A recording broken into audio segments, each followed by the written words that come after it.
seconds, we could be seeing what we call big water, which is the water deluge. You can hear New Glenn coming alive out on the pad at T-minus 30 seconds. GS1 at flight level. GS2 at flight level.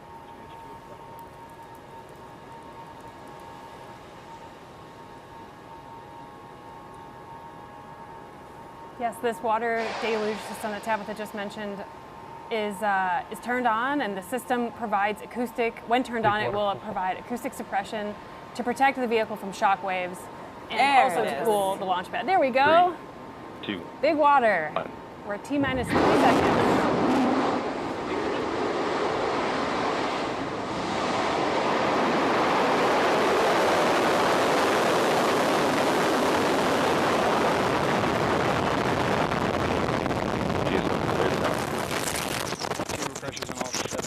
Gyno, provide first motion time. First motion time, 11:25:01. And New Glenn has cleared the tower. As you follow New Glenn's journey along, look to the bottom of your screen. You can see telemetry there, as well as our time clock.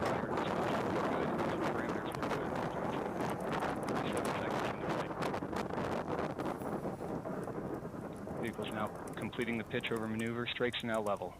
45 Auto seconds sweeping complete. flight. The 4 parameters. GC OSM perform post liftoff fire inspection sweep using LC36 cameras. Great shot looking back from New Glenn as it soars to the sky. We're about a minute into flight. Soon the vehicle will reach maximum dynamic pressure, which is the point at which the pressure on the vehicle is at its highest.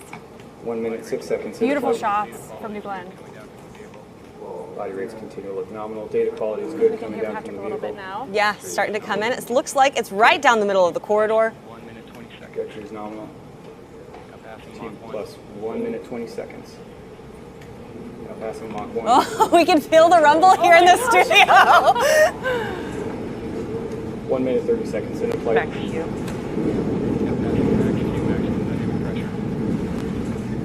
Now passing max Q, maximum dynamic pressure. We have passed max Q. That means the vehicle is supersonic. Parameters look good at full thrust. 1 minute, 45 seconds in. You can hear everything's looking good. Now 11 kilometers downrange, traveling at 1 kilometer per second. Traveling 1 kilometer a second. I apologize here. I'm repeating a bit of what Patrick's saying because it sounds a bit low to us. It might sound low to you. Body rate's nominal. 2 minutes, 10 seconds in, less than 1 minute to MECO. Less than 1 minute to MECO, which is main engine cutoff. Acceleration profile continues to look good. Body Wow. rate's nominal. Oh my gosh. Beautiful. Seeing good activity on About the to pass 2 minutes and 30 seconds into flight. Trajectory is good. Trajectory is 2 minutes, good. 30 seconds in. LDO, so 30 count 1. seconds to MECO. Go. About 30 seconds No to fires and MECO. secondaries observed. LDCAPs. Body rates continue to look good throughout boost phase. A lot of things are going to happen really Trajectory's quickly. good. We're going to have MECO, main engine cutoff, followed shortly by stage separation, and then payload 10 fairing seconds to jettison. MECO. Let's take a look. 2 minutes, 55 seconds into flight. LDGC, no anomalies from the ground systems. Standing LDCAPs. by for MECO. Standing And we by. have MECO. MECO confirmed. Sorry. Correction, now we have MECO. Body rates We have nominal. MECO. Engines look good. Separation. We're looking down at the 2 BE3Us. We have ignition and full thrust on both BE3U engines. You hear the cheers? Ignition on both BE3Us. That's Team Blue you hear, by the way. And operating parameters look good on both BE3U engines. Body rates nominal, data quality looks good from both stages. Everything's looking nominal. GS2 ignition in full thrust.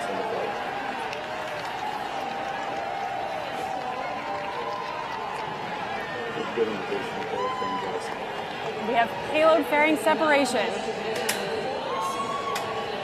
Body rates continue to look nominal, and operating parameters continue to look good as well. Not passing 4 minutes in flight.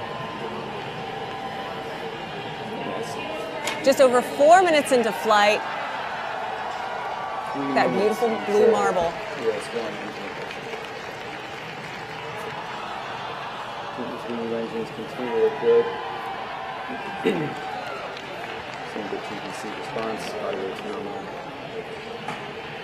We can hear that everything is nominal. We continue to see good data coming down from GS1. We've got our long-range cameras out on the booster. Team Blue is hyped. You can hear it in the background. We're hyped too. Control on GS2. While it is a little low to hear Patrick, Alice, you want to walk through what's about to happen now? Yeah, so GS1 will hit apogee very shortly here, or might already have. Then once that is confirmed, the booster will begin its descent back to Earth for a beautiful landing on Jacqueline. Stable throughout its burn. Engine pressures look good on both NG-3 engines. Trajectory on both stages looks good. All right, we have confirmed apogee. The fully reusable booster will start its descent back, as Alice just said, heading towards Jacqueline, which is our landing platform underway about 375 miles from here. Then we'll have the atmospheric reentry and the landing burn. And in about 2 minutes, 3 of GS1's engines will relight. Continue to see good data coming. And something from that's both about to stages. happen here, the booster will go through those burns. The first is about 20 seconds long. The second burn will be at atmospheric reentry. GS1 continuing through its turn. Body rate's nominal. Passing 6 minutes into Now flight. 6 minutes into flight. 1 minute remaining to engine ignition. 1 minute remaining until engine ignition.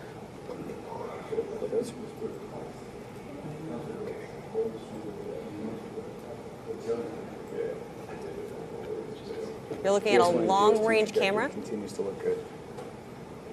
Everything Trajectory continues to look good.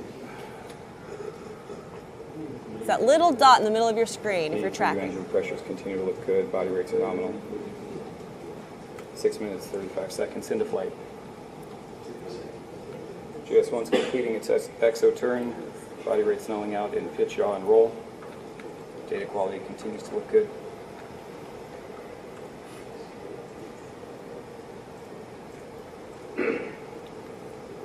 Standing by for GS1 engine ignition.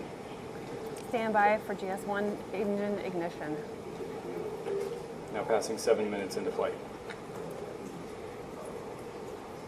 Come on. And we see There's a shot of ignition Jacqueline there, on all past 7 three minutes into engines for flight. GS1. Chamber pressures look good. Body rate control looks Ignition good. on all 3 engines on GS1, and pressures and temperatures look good. Standing by for GS1 Again. MECO shortly. GS2 engines continue to look good. GS2 engines 7 continue minutes, to 30 look seconds good. into We have flight. our Patrick Moore inside mission control, and we are repeating a bit of what he's saying just because it's a little difficult to hear. And GS1 MECO confirmed.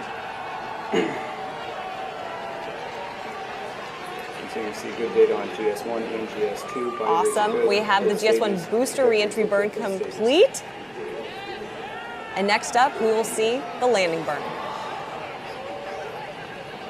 Now passing Vehicle is 8 minutes into flight. reorienting itself.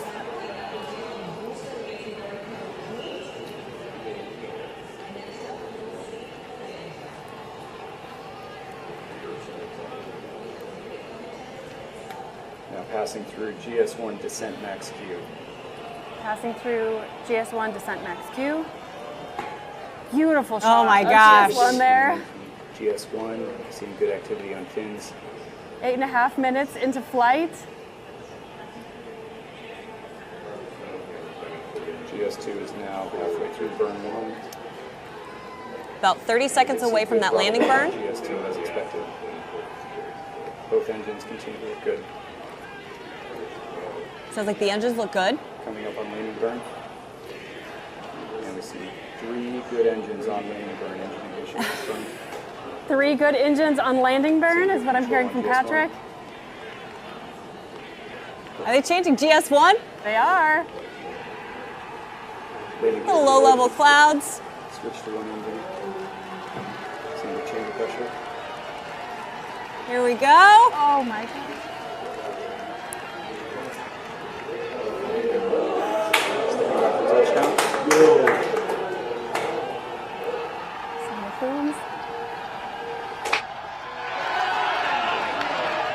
I'm hearing cheers of a touchdown. I think touchdown is. We see a lot of clouds of smoke there, but I'm hearing good cheers. Great drone shots there. There we have it.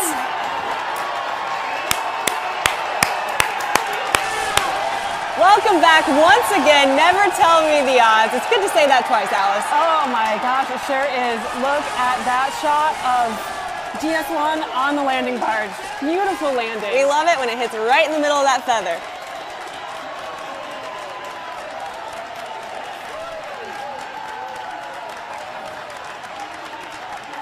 Oh, look at that beautiful shot.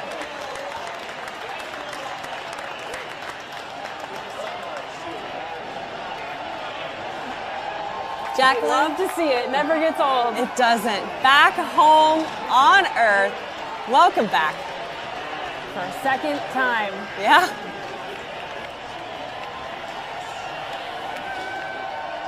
It's nice to just sit on this for a second, isn't it?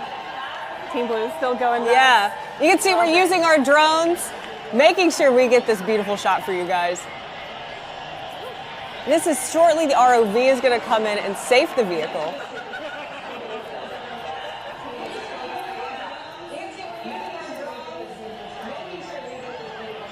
"11 minutes into flight," because of course the show isn't over. The booster is back, but GS2 is going to be delivering our payload for AST. Yeah, the next milestone coming up for GS2 is going to be SECO 1. We should see that here shortly. We'll watch along again on the timeline. On the bottom of your screen. Yeah, that's coming up at about the 13-minute mark. Now, SECO 1 stands for second stage engine cutoff number 1. The upper stage finishes its first burn and starts coasting.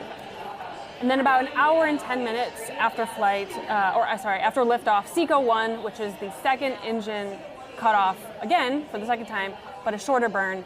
That burn fine-tunes the orbit. That is for our AST customer, the Bluebird 7 satellite. Big shout out to our friends at AST who are tuning in today.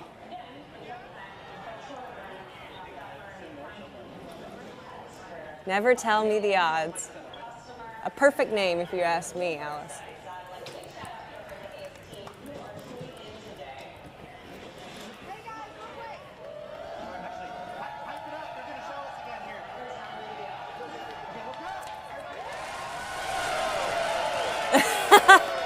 Hey, Team Blue, we hear you.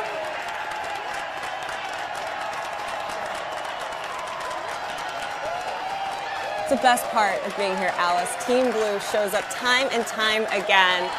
They sure do. Shouting out. Early morning. Early morning. Shout out, of course, to our friends over in Kent, Washington. Extra early for them. Huntsville, Alabama. West Texas over at Launch Site 1. And the home of New Glenn, Rocket Park here in Florida. And our friends who are out at Cars Park as well. Hey, guys. Looking good.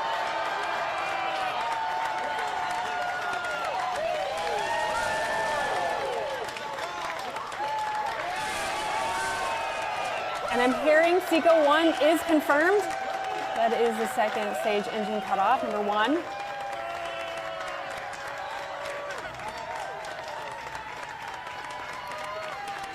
We just can't get enough of seeing GS1 sitting here on the Jacqueline.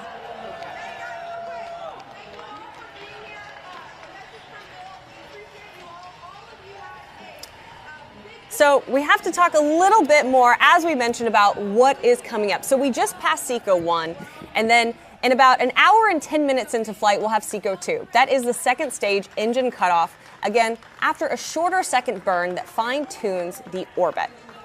And then finally, an hour and 15 minutes and 44 seconds to be exact into flight, the AST Bluebird 7 satellite separates from the second stage.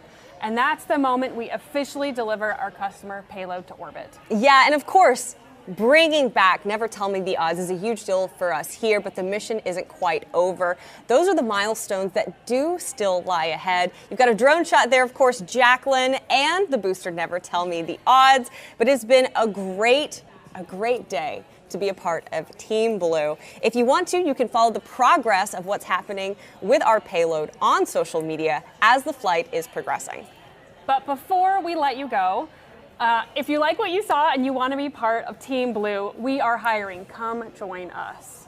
And if you like what we're wearing, we are certainly selling it. And if you want the mission patch, you can find all of it on blueorigin.com, including the Estes rocket here that supports our nonprofit Club for the Future. Yeah, we've got to give a big shout out to Club for the Future. We love inspiring the next generation to get involved in STEM and STEAM.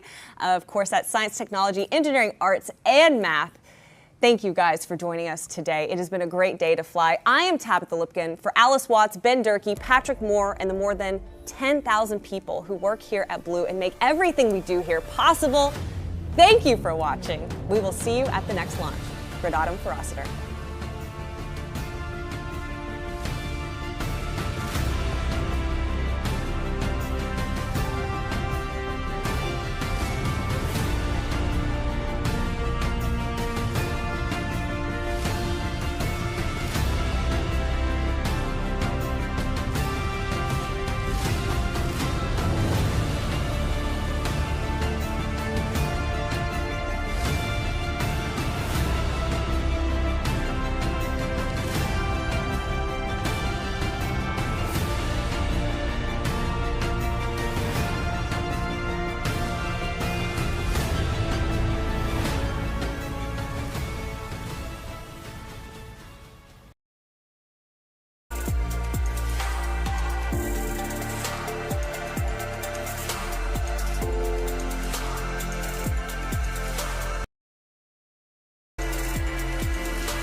This is our third flight of New Glenn and our second flight of our booster, Never Tell Me the Odds, meaning this is the first time a New Glenn booster is flying to space for a second time. And a special welcome to the team over at AST Space Mobile, because the payload on board today is your Bluebird 7 satellite, part of the constellation that's building cell phone networks that you can connect to. Before.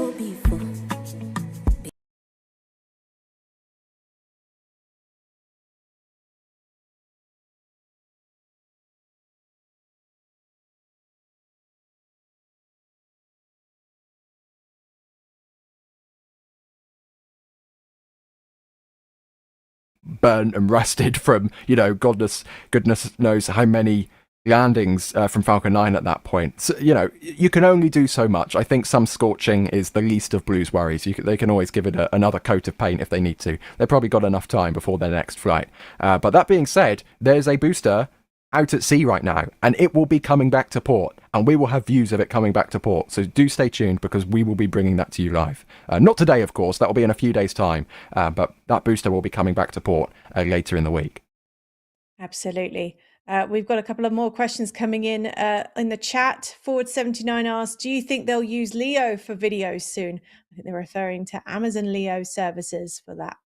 Yes, formerly known as Project Kuiper. Depends if they can put a dish on or an antenna, I should say, on the stage. That could be useful. That's what SpaceX has done with Starship, for example. But SpaceX hasn't done that with Falcon 9, and they have really good video from Falcon 9 regardless. So, SpaceX has had a few hundred flights to tune in their video technology. I think Blue might need to tune in their video technology a little bit better. But this time around, I got to say, the views were much improved. They were a little bit stuttery, but we actually saw off-board views of the landing on Jacqueline. We didn't see that last time. They got the drone working.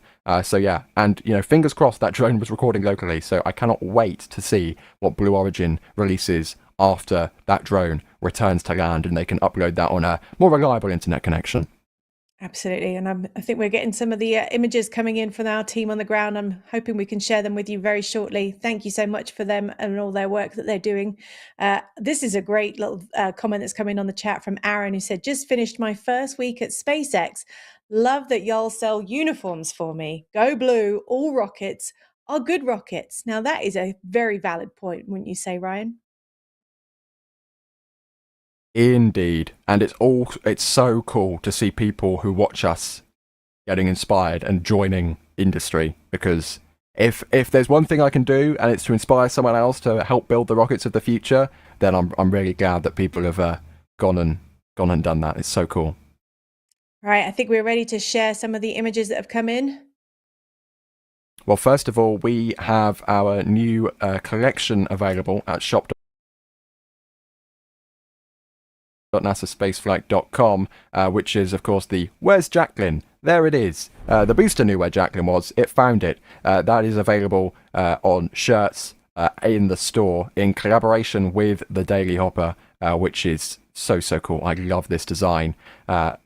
Look at this. Where's Jacqueline? Yeah, the artwork is so cool. And then on the flip side, there it is.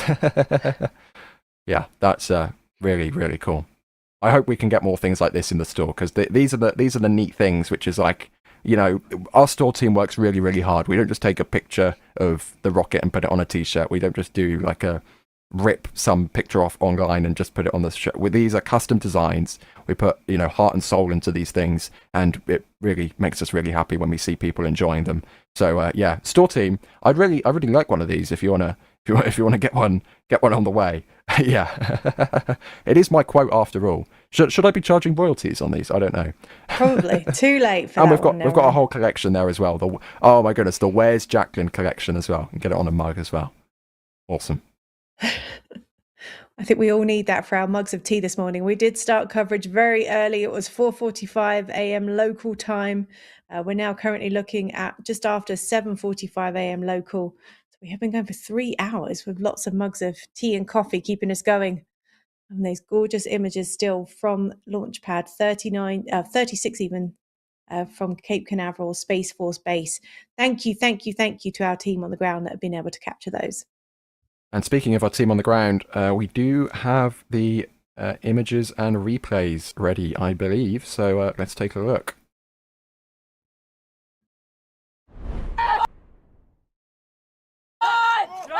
Go! Come on. There goes. Looking on from the jetty. Always takes a little bit of encouragement to get off the pad, but when it does, it reveals those beautiful exhaust plumes in the morning light. Let's go! Come on, New Glenn! That's so cool. Let's go! Come on! Dude, look at that bloom! Yes! Oh, the sound's coming. Here she comes!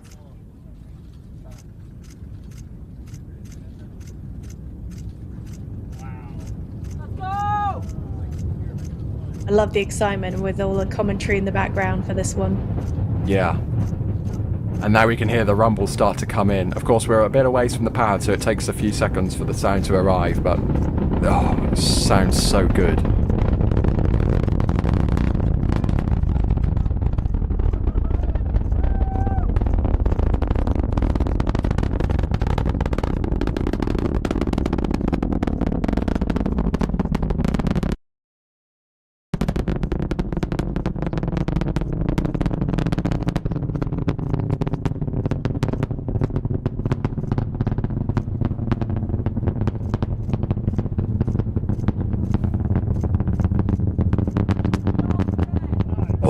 We missed that one.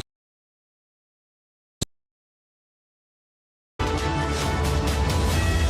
are going to be the one to choose the games. You are going to be the one to choose the vibes, the team, everything about the party. My dear, this is why it's a youth-driven community. It's a gathering of youth. So I don't want you to miss it, because youth begins with you. Go and follow the page and go to the website to police your experience. Love you so much.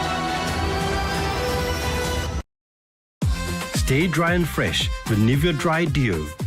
Keep moving forward with Derma 72-hour active protection against sweat, odor, and skin irritation. Skin is for moving forward. Nivea is for skin. Clouds. What would you call that one, Ryan, after you've renamed the jellyfish the Glenny fish? Got to come up with some kind of donut with New Glenn in there somewhere. I'll get back to you on that one. Please hold.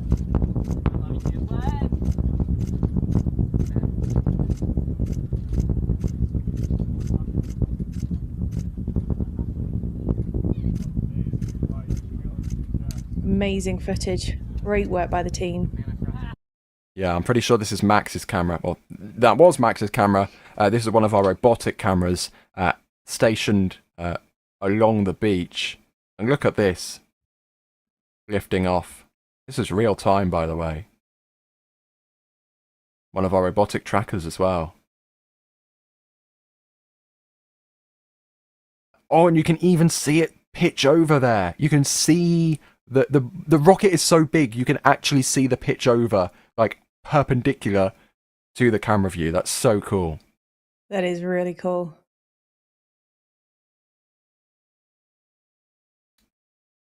Amazing tech, being able to capture all of this in real time.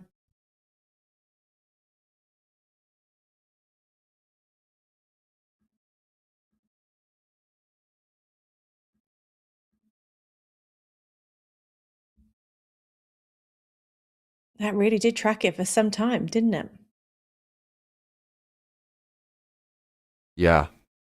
And the benefit of this southeasterly trajectory is kind of we see the rocket side on for a much longer period of flight than we do if it was heading to the east or the northeast, for example. So really getting this side on plume view here, and it's really, really impressive. And that plume, that rocket is 98 meters tall. The plume is longer. So overall, this is like a 200-meter long thing flying in the sky. I mean, that must look huge to the human eyes. Oh, and there's that vapor event again.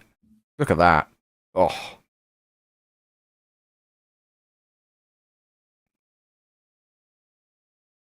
Produces that big contrail as it pushes through max Q. I bet it was amazing to see in person and feel. Almost looks like a shuttle launch there on that angle with the vapor.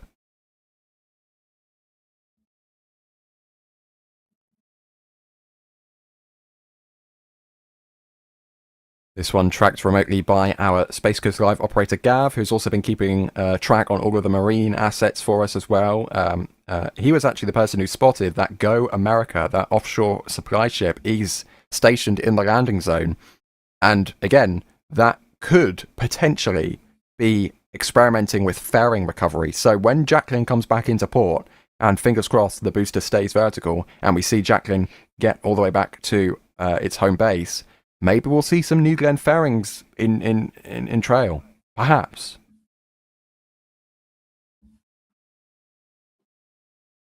We'll get that updated when we know more about that details in the coming days.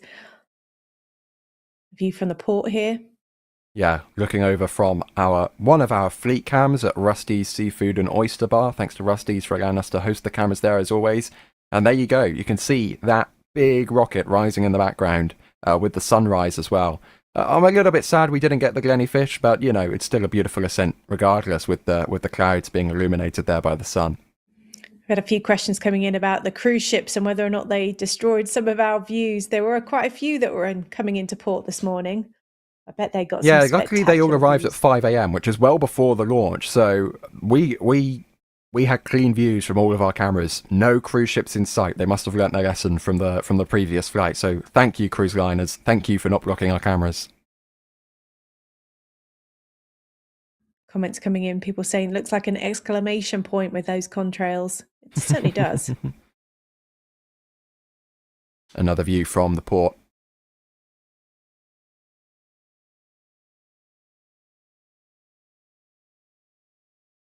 It's quite amazing when you get a sunrise launch like this, how different the colours are and all the different angles. Yeah, I mean, we've literally had blue is very rapidly completing the different lighting conditions you can see launches in, because they've done midnight, they've done basically middle of the day, and now they've done sunrise. I mean, what's next? Sunset? they're checking off the entire list here. Oh, and let's look on. This is from the Complex 39 press site. So this is from over 10 miles to the north from one of our robotic cameras. I want to see what this one saw.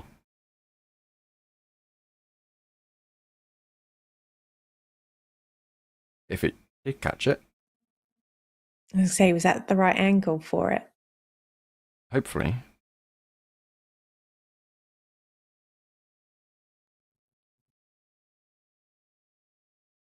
Maybe it just needs a minute to... There we go, crossing the tree line. Needed a minute to cross the tree line, but you can see it in the distance there.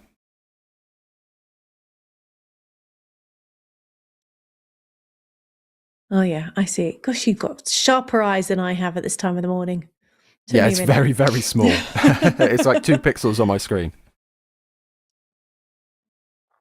I need a bigger screen. Amazing. So yeah, now you can see why we had to have people staged on the beaches further down the complex to make sure we capture all the images for you. Yeah. This is why this particular site is not ideal, and it's quite far away. And now let's see the behind-the-scenes shot of the crowd on Cocoa Beach. This is what we want to see. So there's Liftoff. Everybody watching on. This is so, so cool. It's so great to have a huge crowd coming out to see a big rocket launching. And fingers crossed these big rockets become, or launch, much more often. I want to know how that surfer did, if they were able to watch it from the water. I feel like that should be something we should do in the future. Ryan, let's get some surfboards out. We can pretend we know what we're doing. We'll just float with the manatees out in the ocean to be able to watch it launch. Yeah. Live commentary from the ocean. Wouldn't that be incredible? Again, you can hear that rumble. Yep. There is nothing like it when you've experienced it in person, when you feel that rumble across your chest.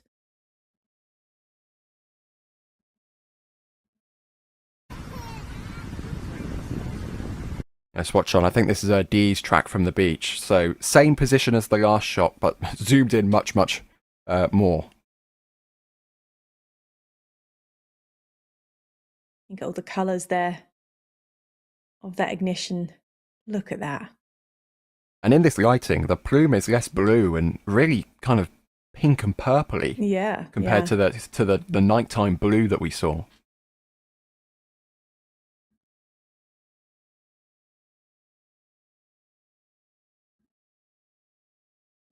Well, I do have to say, it is views like this which make the early mornings all worth it, because that is just, you know, majestic, I think is the word I'll settle on. Majestic as it lifts off with that beautiful, almost getting a little bit of a mega mark diamond in that plume there.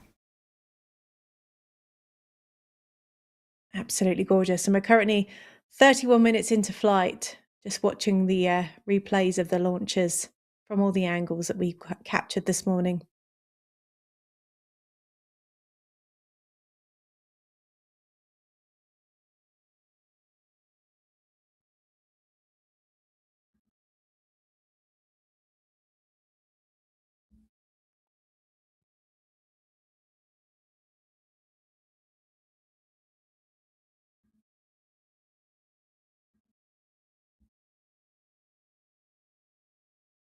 There's that exclamation point we've had a few people point out.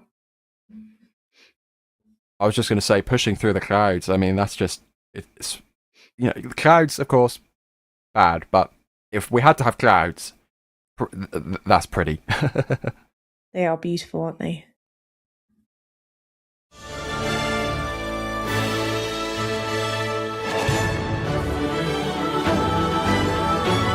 TerraCube or Rapjoy. Unleash taste.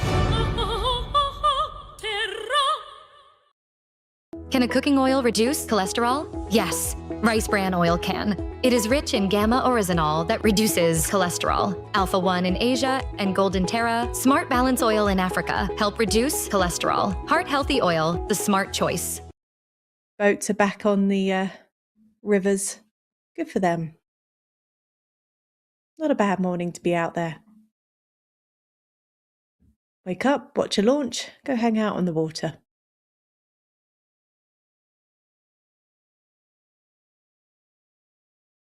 Great view of those engines.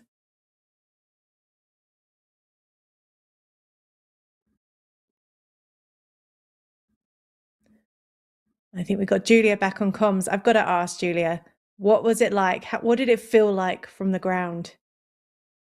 Well, that was pretty cool. That crackle, max Q and the slight puff, the crackle, it was beautiful, y'all. I don't even know if pictures can really kind of share the vibe that this launch is. And it's different than something like SLS. Each one's different, but this was really pretty.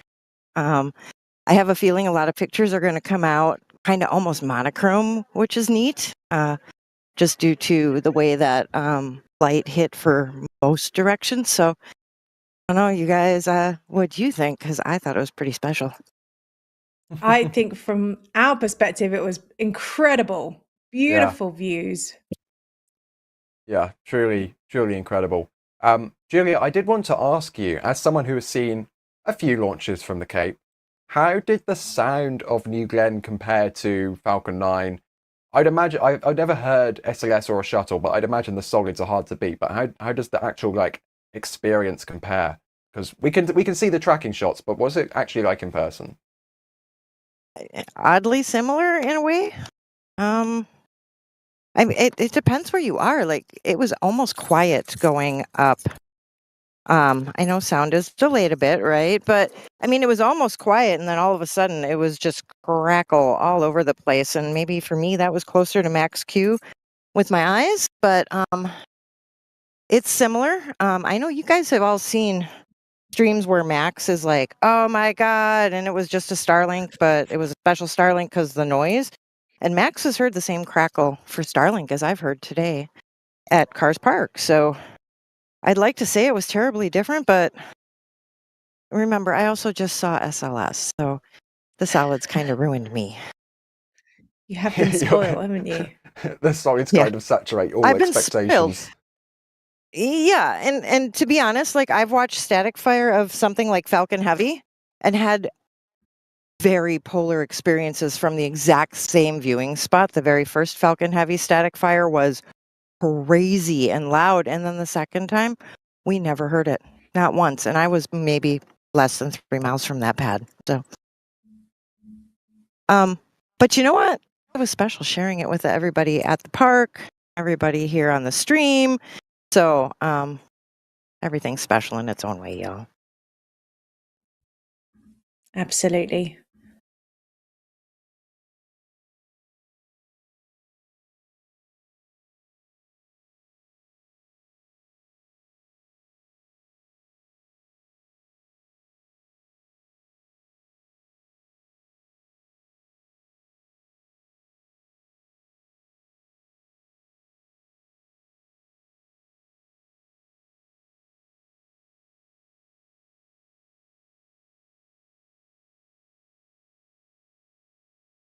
When you're home late from work, you want Lovo.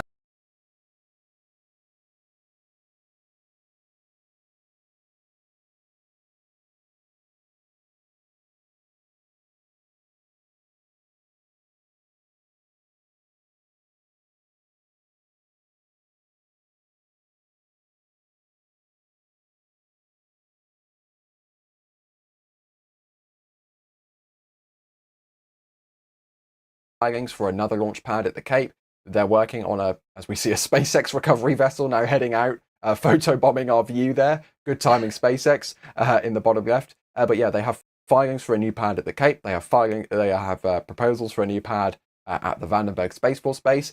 They are working on ramping up New Glenn cadence, and they're going to need to do that if they want to be able to compete in this new space age that we have. And as I've said, this commercial space economy will only exist if we have multiple providers providing access to space affordably, reliably, and a lot of mass with that as well. And New Glenn can certainly deliver a lot of mass into space, and it's so exciting to see the start of this economy actually exists. Like, we've been talking about, spaceflight will be so cheap when we have loads of companies doing this.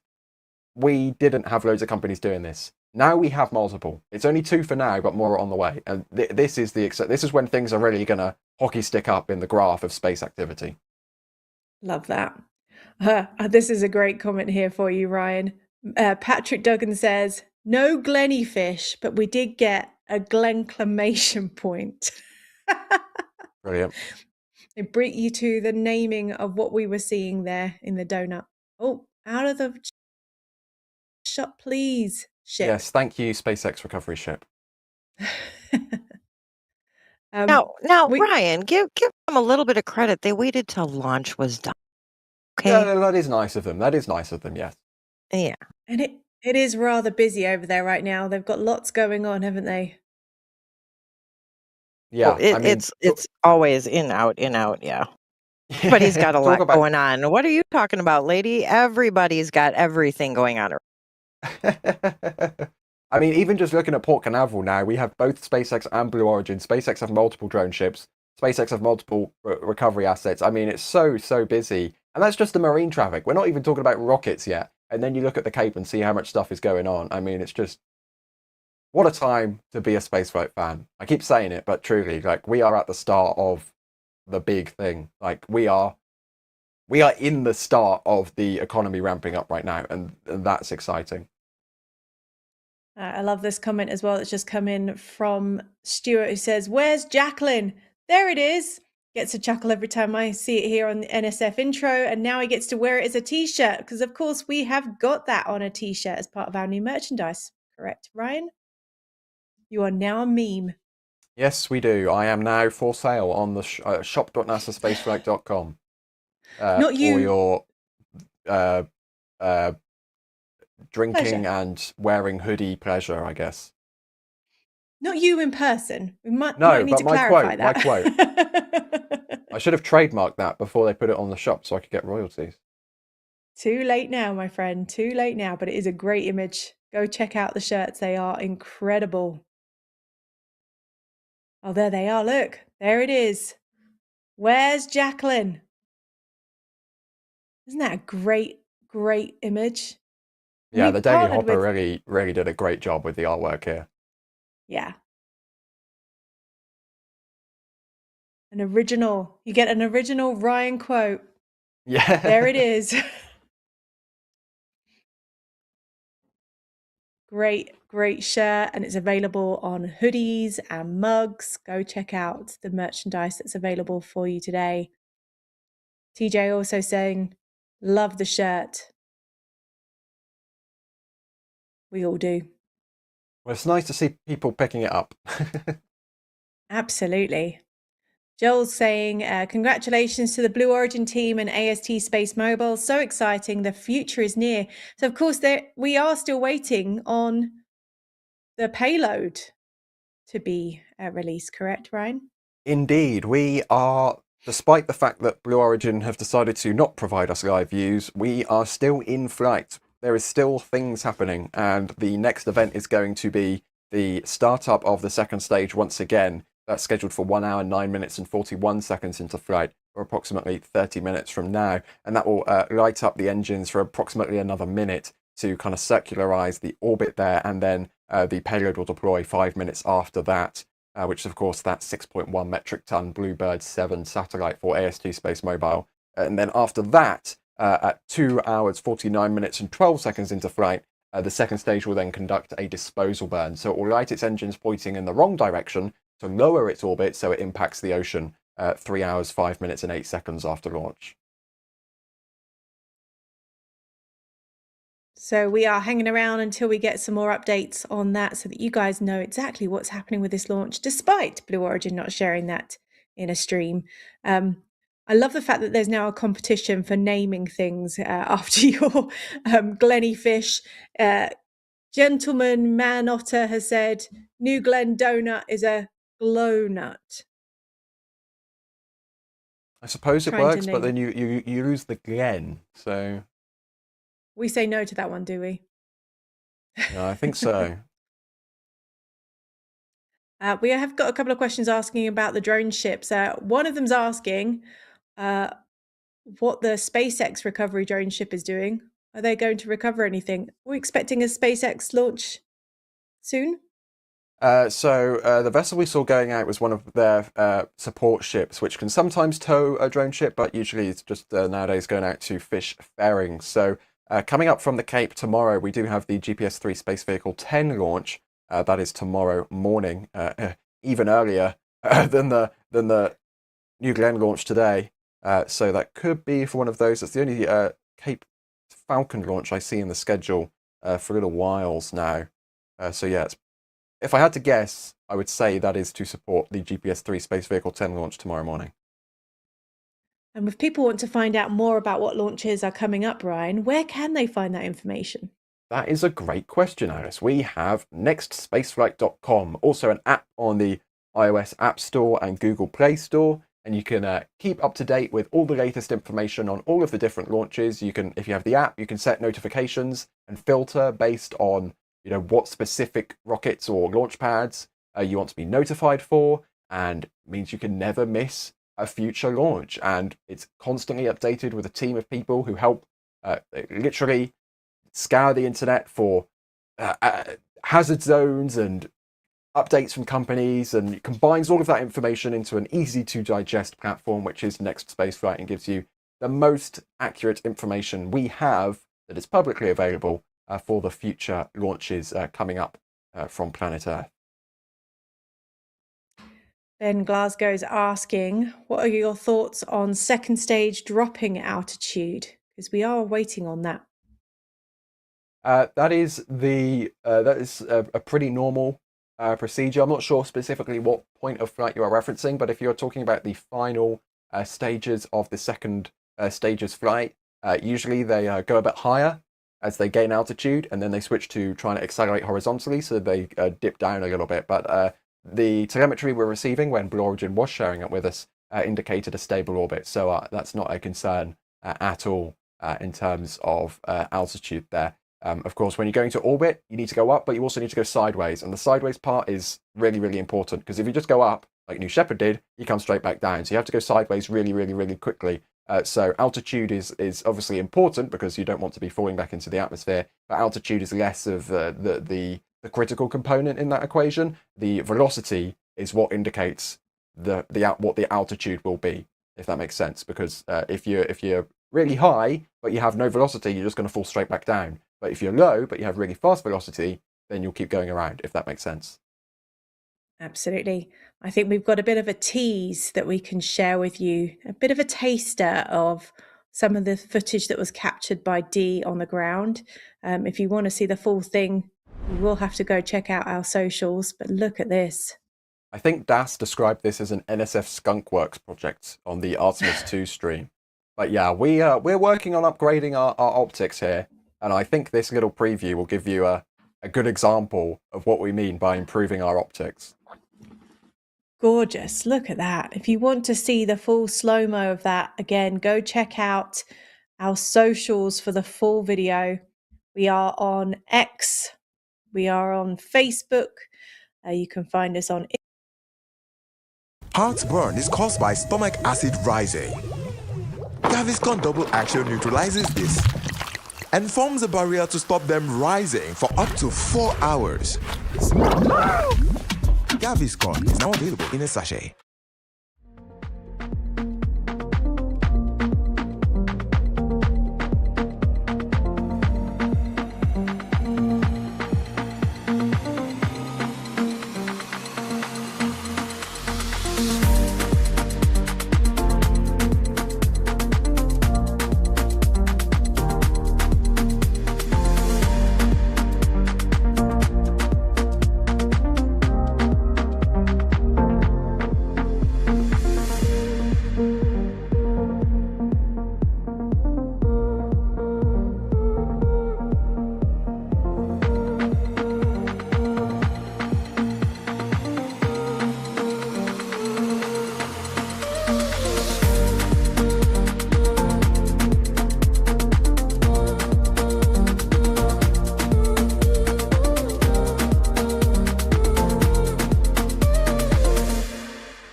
Go see that full video in action. And thank you to Dee for capturing it. There you go. We've got all the tags up there, all our social handles. You can go and find us. Don't do it right now. Right now, we are waiting for the next update, right, Ryan? Yes, indeed. We will see what comes to us, but I'm a bit distracted by that video, to be perfectly honest with you. That is coming to the socials at some point today when Dee gets an opportunity to put that together for the socials. Need to focus on packing up some cameras first, maybe. Maybe. Dee has been working since very early this morning. Big thank you to the team for getting up before the sun this morning for this. It was definitely worth it. Incredible images that we've captured of the New Glenn third flight from Cape Canaveral Space Force Base. I've got this great comment coming from Meep Plays 69. It says, NASA spaceflight, I'm 15. Oh, bless you. For the rest of my life, I'm going to remember the day that orbital rocket return stopped being a monopoly. Thanks for the coverage. Great point, really, because this is a huge thing for today. That word is really the best word for it, I think, because as I said earlier in the stream, New Glenn isn't first. They're a long ways behind SpaceX, but you can't have an orbital economy where prices are being driven down if you don't have competition. And today proved that the last flight wasn't a fluke. This is something Blue Origin can repeat, and we now have multiple operational, commercial, partially reusable launch vehicles. And that is the key to driving down launch costs. And yeah, orbital rocket return is no longer a monopoly. That is the best way to say what has happened today. Because on the surface, it might not look that impressive, but what this means for the wider space economy, I mean, we can't have a space economy if we have one launch provider doing all the heavy lifting. Good point. Very good point. Thank you for Laurie in your comments. She says she loves you guys. We love you too. We always appreciate you supporting us and staying with us for these launches. Tommy says, it found Jacqueline yet again. We are a little bit obsessed with that, right? Thank you very much for that comment, Tommy. And Robert said, thank you so much for your support as well. We have really appreciated all of you for joining us today and for all the team that's supporting behind the scenes as well. I've been Alice Carruth, your host. I've been joined by the wonderful Ryan, who's going to give a little thank you in a minute. A big thank you to Jay, who's been producing the show, to Max, Dee, and Julia, who've been on the ground. Ryan, have you got any words you would like to say to the audience as we close out? I just think we have finally arrived and, this, the future has arrived. And I've been saying that many times this week. April truly is an incredible month for spaceflight. It kicked off with Artemis 2. We sent humans farther into space than we've ever sent them before. And now we have multiple operational orbital class launch vehicles capable of partial reusability. And, it's not just that they landed the booster. They reflew the booster. They reignited the booster. And they landed it again. This is a repeatable process. And I keep saying it. It can only get better from here. Absolutely. Congratulations to Blue Origin. Congratulations to AST Space Mobile for their launch of the Bluebird 7. We hope everything goes well from now on. And thank you to everybody for watching with us for the last several hours. It has been an incredible morning for spaceflight from Florida, and there is more to come. Stay up to date with nasaspaceflight.com and all the information of what's coming up soon.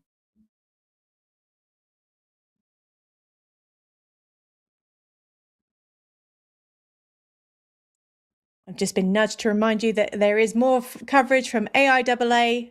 Go check out the streams of what's to come today.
and here we go.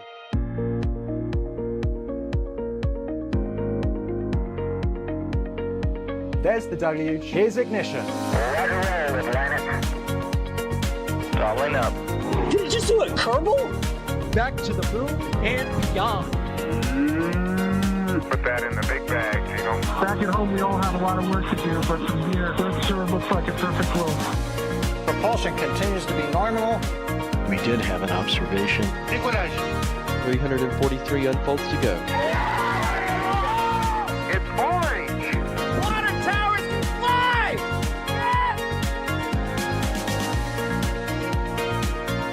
Bingo! Right in the center. Where's Jacqueline? There it is! I recommend this test. Keep your cooking oil in the fridge for 7 hours. Some freeze, saturated fats high, bad for heart. No freezing, saturated fats low, heart friendly. Oils like Casaliva in America, Golden Terra in Africa don't freeze. So, choose wisely. Ladies and gentlemen, welcome to the third edition of the Africa Technology Expo. So what does it mean to rethink Africa's mobile journey? It means that we need to stop measuring progress in SIM cards and start measuring the systems that we've changed. But we need the finance, and there seems to be a big challenge with financing clean energy or clean tech. There's still organizations that consider writing memos with ChatGPT cheating. It's not cheating, it's efficiency.